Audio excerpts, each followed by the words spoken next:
Bom dia, hoje nós vamos fazer a leitura de alguns versículos de Provérbios, capítulo 19. Eu convido vocês a fazerem a leitura comigo, mas antes vamos fazer uma oração.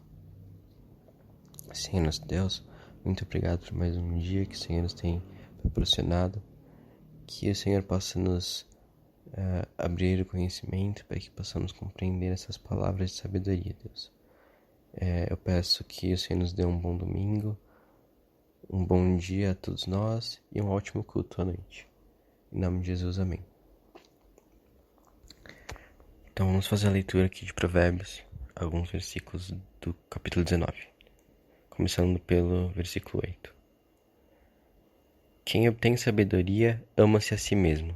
Quem acalenta entendimento prospera. Então, o que Salomão está dizendo aqui nesse versículo é um princípio repetido muitas vezes durante a Bíblia inteira.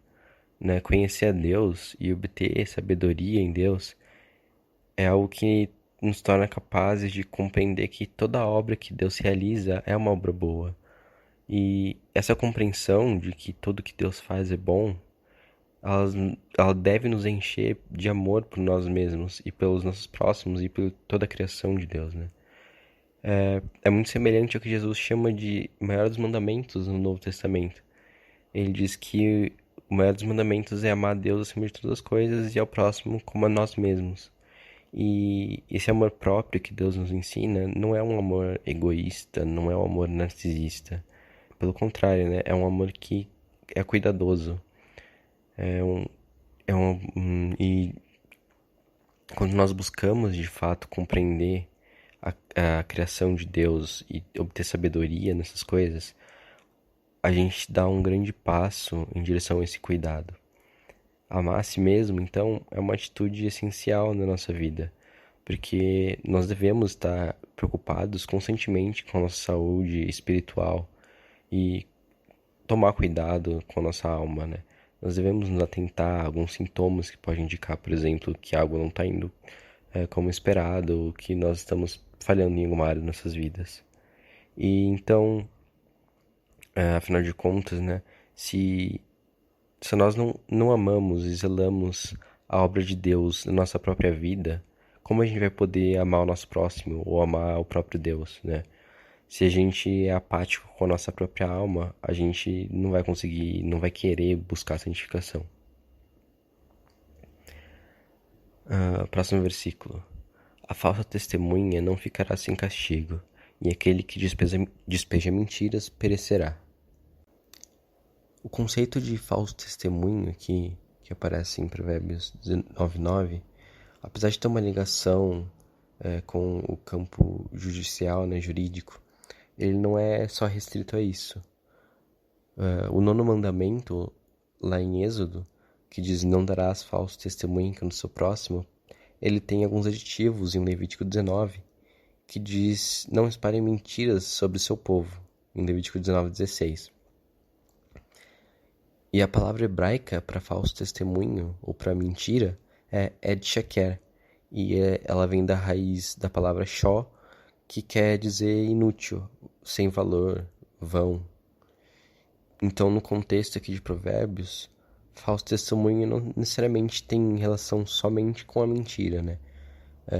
Qualquer fala que seja vã, que seja fútil sobre algum próximo, qualquer pessoa, qualquer coisa que não seja edificadora, que seja falado sobre essa pessoa, é aquilo que pode ser entendido aqui como falso testemunho.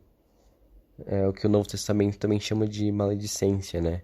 E inclusive em 1 Timóteo 5, quando Paulo se refere a essas pessoas que falam mais do que devem, e aqui citando mais literalmente, criam situações favoráveis à maledicência, ele diz que essas pessoas são seguidoras de Satanás, então ele leva esse pecado bem a sério. E nós também devemos levar esse pecado bem a sério, porque ele talvez seja muito corriqueiro, e realmente nós temos que repensar em como nós tratamos os pecados na nossa vida, né? E evitar criar essas situações que são favoráveis a dar testemunho vão sobre as pessoas. Próximo versículo, Provérbios 19:10. Não fica bem o tolo viver no luxo, quanto pior é o servo dominar príncipes. Então, aqui Salomão estabelece uma comparação, né, entre o tolo, que vive no luxo, e um escravo que pretende dominar os seus príncipes. Porque pode até ser, né, que o escravo se sinta com poder por algum instante ao tentar dar uma ordem para o seu próprio dono. Mas o príncipe ainda é o príncipe e ainda tem domínio e tem força, né, sobre o seu servo. E ele certamente o castigará por tentar ser rebelde e dar uma ordem a ele. Da mesma forma, Deus olha para os tolos na terra que acumulam riquezas em sua vida, né, durante sua vida, e diz que eles podem até se sentir poderosos, assim como o escravo se sente poderoso dando uma ordem a seu servo, mas eles estão sujeitos, ainda assim, como toda a humanidade, ao juízo de Deus, o que vai ser um castigo muito grande dado a essas pessoas prepotentes. Próximo versículo. A sabedoria do homem lhe dá paciência, sua glória é ignorar as ofensas. Então aqui é o versículo sobre paciência, né? A paciência é um traço do caráter de Deus.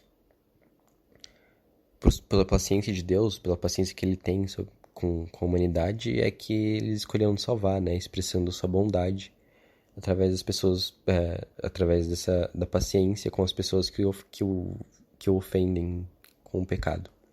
E em contraste com essa natureza divina de paciência que nós vemos em Berkhof, nós temos muito pouco controle sobre nós mesmos, né? Nós que somos homens pecadores, principalmente em situações nas quais nós somos ofendidos, nos sentimos ofendidos pelos nossos próximos.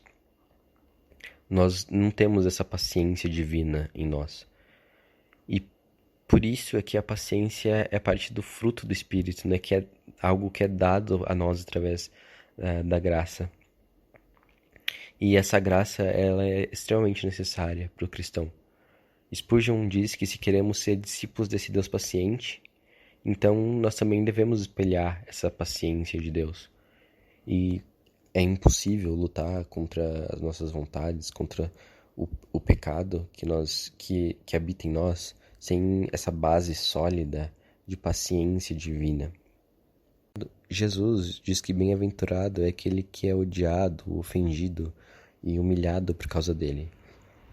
Mas isso, é claro, deve ser acompanhado de paciência para suportar essas ofensas e essa carga e remar contra a maré, ignorando tudo que for que não venha de Deus. Era isso que eu tinha para hoje. Eu desejo a todos um bom domingo e um ótimo dia. Amém.